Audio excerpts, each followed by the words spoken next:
بسم الله الرحمن الرحيم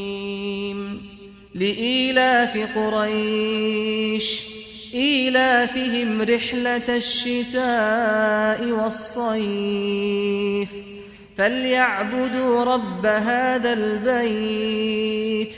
الذي أطعمهم من جوع وآمنهم من خوف